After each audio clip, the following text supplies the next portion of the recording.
आगे बढ़ते हुए बड़ी खबरों का रुख करेंगे। बड़ी खबर मणिपुर से जुड़ी हुई है। मणिपुर में लगातार दूसरे दिन भी हिंसा की जानकारी मिल रही है। 4 और विधायकों के घर फूंक दिए गए। मणिपुर जहां पर लगातार हालात बिगड़ते हुए नजर आ रहे हैं। मंत्री विधायकों के घरों पर हमले हो रहे हैं। केंद्रीय गृह मंत्री अमित शाह ने आपात बैठक बुला ली है मणिपुर के इन हालातों पर, और अब हालात की जानकारी अधिकारियों से लगातार वो ले भी रहे हैं।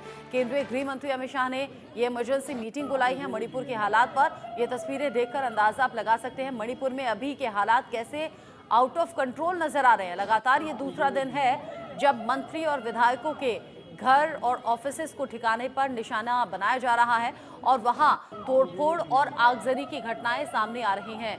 कहीं कर्फ्यू लगा दिया गया है, कहीं इंटरनेट पर रोकथाम लगा दी गई है, और अब जिस तरीके से मणिपुर में हालात हैं ये बिगड़ते चले जा रहे हैं। इस पर मेरे सीनियर कोलीग संजय शर्मा जुड़ गए हैं ज्यादा अपडेट के साथ में। संजय, मणिपुर में लगातार आउट ऑफ कंट्रोल होते हुए हालात, और ऐसे में गृह मंत्री अमित शाह को मीटिंग बुलानी पड़ी है। क्या कुछ होगा मीटिंग में, कौन कौन शामिल रहेंगे? देखिए, लंबे समय से मणिपुर के जो हालात थे, लगातार स्थितियां बिगड़ती जा रही थी। 11 नवंबर को ज्यादा हालात बिगड़ गए और अब स्थितियां ऐसी हो चुकी कि सुरक्षा बलों के आउट ऑफ कंट्रोल हो चुकी थी। कल केंद्रीय गृह मंत्री अमित शाह महाराष्ट्र के चुनावी दौरे पर थे। चुनावी दौरा रद्द करके अमित शाह को दिल्ली पहुंचना पड़ा। गृह मंत्रालय में उन्होंने इमरजेंसी मीटिंग बुलाई और सभी अधिकारियों को तत्काल निर्देश दिए, और वहां पर सीआरपीएफ का फोर्स काफी बड़ी मात्रा में बढ़ा दिया गया। और सीआरपीएफ की जो डीजीपी हैं, उनको अनिश अनिश दयाल सिंह को उनको तुरंत मणिपुर भी रवाना किया गया। आज सुबह 12 बजे बैठक बुलाई गई है। गृह मंत्रालय की हाई लेवल की मीटिंग बुलाई गई है जिसमें केंद्रीय गृह मंत्री अमित शाह होंगे, साथ ही साथ इसमें आईबी के डायरेक्टर होंगे, और इसमें एनएसए अजीत डोभाल भी इस बैठक में शामिल होंगे। गृह मंत्रालय के तमाम आला अधिकारी इस बैठक में शामिल होंगे। होम सेक्रेटरी इस बैठक में शामिल होंगे। सभी जितने भी जो आर्म फोर्सेस हैं, अर्धसैनिक बलों के डीजीपी हैं, वो उसको भी सबको शामिल होने के लिए कहा गया है।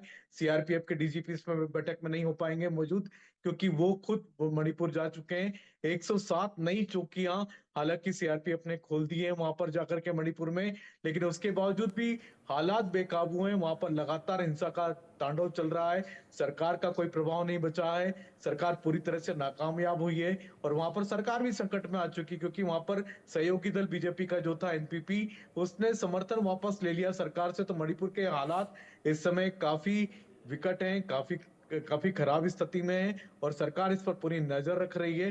गृह मंत्रालय की आपात बैठक इसीलिए आज बुलाई गई है, और हाई लेवल बैठक में कड़े कदम मणिपुर के लिए सरकार उठा सकती है। अगर आप कह रहे हैं संजय कि मणिपुर में सरकार भी स्टेबल नहीं है, अनस्टेबल बनी हुई है, जो सहयोगी पार्टी है उसने भी अपने पांव पीछे खींच लिए हैं, जिस तरीके से अभी मणिपुर के हालात हैं, गृह मंत्रालय की अगर नजर है और गृह मंत्रालय की तरफ से मीटिंग बुलाई गई है, तो क्या वहां कोई बड़ा फैसला लागू हो सकता है क्या, जैसे राष्ट्रपति शासन या फिर अदर कोई ऑप्शन? देखिए, वहां पर मुख्यमंत्री वीरेंद्र सिंह काफी समय से, लंबे समय से नाकामयाब हुए हैं। तमाम विपक्षी दलों की लंबे समय से मांग थी कि उनको हटा दिया जाए, क्योंकि मणिपुर में हालात संभाल नहीं पा रही सरकार वहां पर।